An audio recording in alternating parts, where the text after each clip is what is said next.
Supreme audit institutions exist in different forms in different countries to help their respective governments to improve their performance, enhance transparency, ensure accountability, maintain credibility, fight corruption, promote public trust, and foster the efficient and effective receipt and use of public resources for the benefits of their citizens.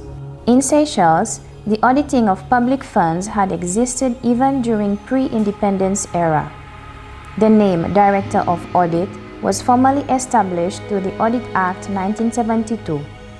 This name was changed to the Auditor General in 1994 under the new Constitution of Seychelles. In July 2010, the Auditor General Act was enacted to legally establish the Office of Auditor General. Our mandate gives us a wide range of powers to audit different areas of public spending, and we had a reporting responsibility and accountability to the National Assembly. The new legislation also provided for the independent operation of the OAG. Furthermore, the office was given the power to levy audit fees, to contract out audit work, and more importantly, a mandate to undertake performance and special audits of public entities. Operating under this legal framework, OAG unveiled its unique logo in 2017 with a slogan of Auditing for Seychelles, capturing the very purpose of its existence. Accordingly, OAG intensified its efforts on all fronts to implement the relevant provisions in law, resulting in better image building and gaining due recognition locally, regionally, and internationally. While satisfying the local stakeholders with relevant and timely reports on a wide range of subjects, which gained huge publicity, the OAG engaged its regional and international partners in different forms and forums with tremendous success. The 1977 Lima Declaration calls for the full independence of SAIs.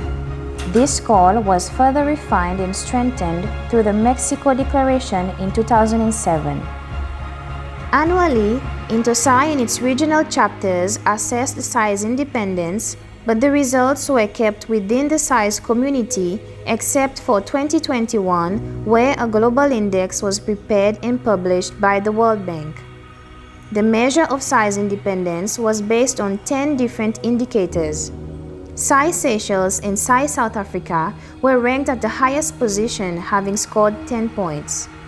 Ms. Ladipo, World Bank's practice manager for Southern and Eastern Africa, shared her thoughts about the role of supreme audit institutions and the recent achievement of SAI Seychelles on behalf of the World Bank.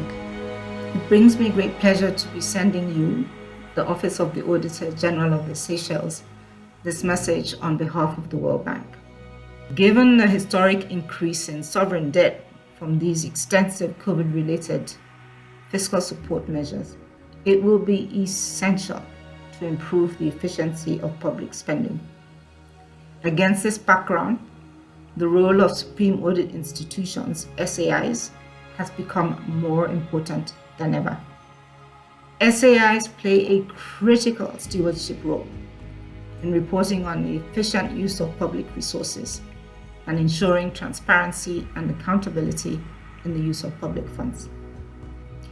To be effective in this role, in this critical role, SAIs should be independent of the audited entities and protected against outside influence and interference. This ensures the SAI's opinion and advice are impartial and enables the SAI to hold government to account for their use of public resources. The big message coming out of the review of these 118 countries is that much needs to be done to meet the aspiration of the 1977 Lima Declaration on the independence of supreme audit institutions. And of these, only 2 countries, Seychelles and South Africa, have met all the dimension requirements under the SAI Independence Index.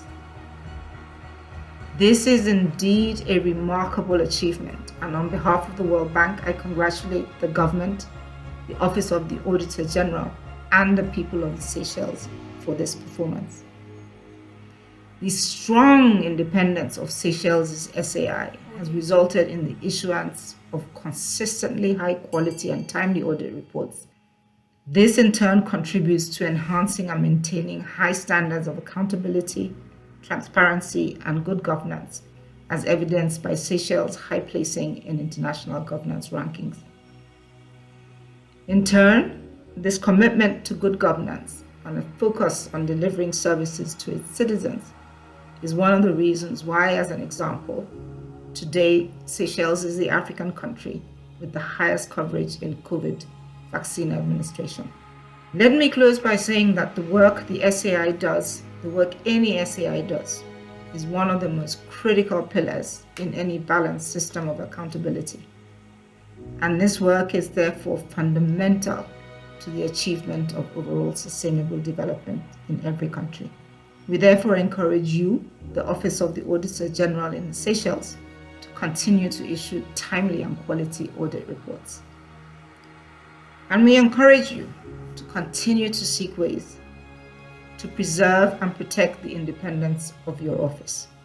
Let me close by once again, on behalf of the World Bank, congratulating the government, the Office of the Auditor General, and the people of the Seychelles for this outstanding placement in the World Bank's 2021 Supreme Audit Institutions Independence Index. We are all happy to have been ranked highest according to the World Bank index, and now this is public, in everybody knows about it, and this is a big achievement for a small office like this, and also for a small country like ours. And this achievement is, first of all, I would like to call it the World Cup, and I would like to dedicate this World Cup to my hard-working team of professionals.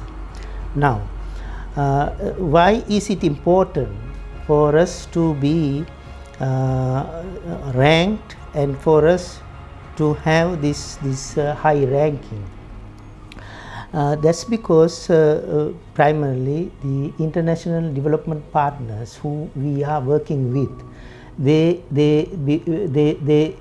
evaluate your country's public audit system before they give you assistance.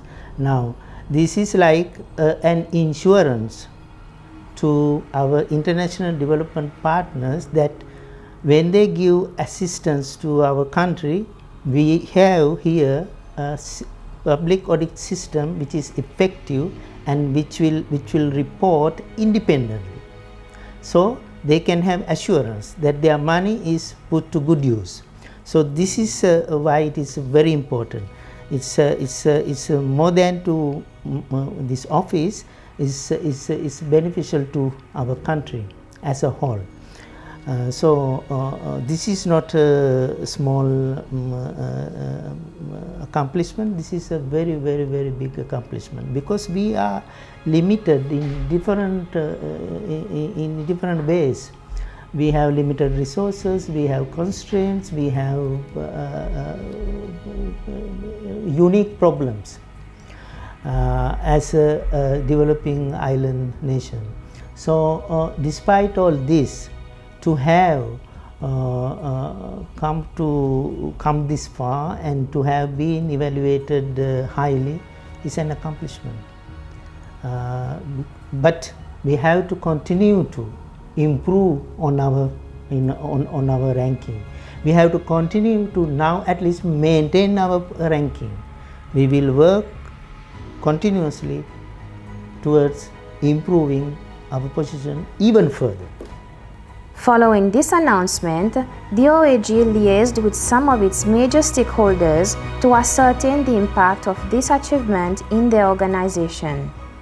I think it will have a very profound impact in that it will further consolidate the independence of the Auditor General's office that we've all been talking about.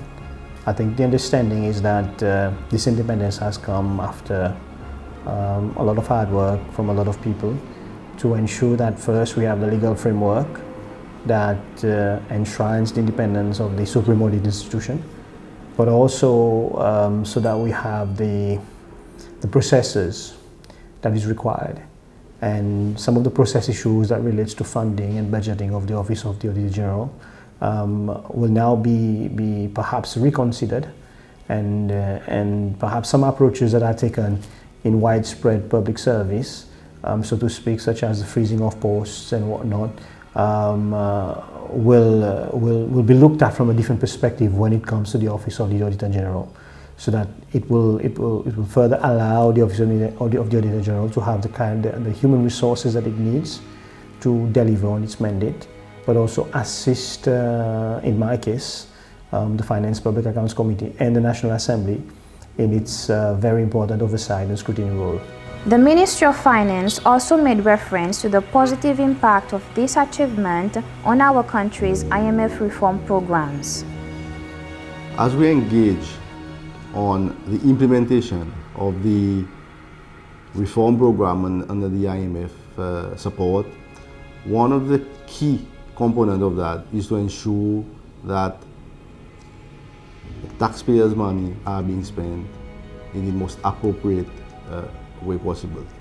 And to do that, we need the support of the Office of the Auditor General that acts as that next layer of oversight to ensure public servants are using taxpayers' money in the best possible manner.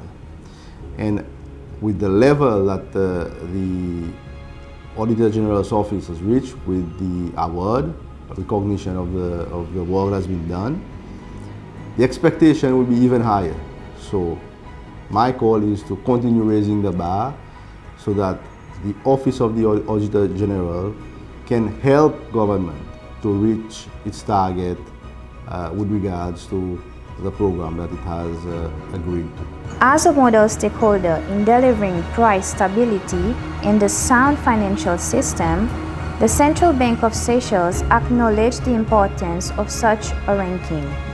The recent result that the Office of the Auditor General received in terms of ranking internationally shows the importance of that office in terms of how we as public officers should regard the work that is done. As we know, the office has to provide assurances in terms of how we are using our budgets. Are we having policies in place or strong controls in place so that we are efficient? So when we receive reports from that office after an assessment, we should take it positively, because the value addition that we get from the recommendation is for an improved environment of how we are using resources that through the approval of the National Assembly are given to government in general, and this should help us to become more efficient, and over time the benefit that we will see is a reduced budget that we need to provide the same service to the public.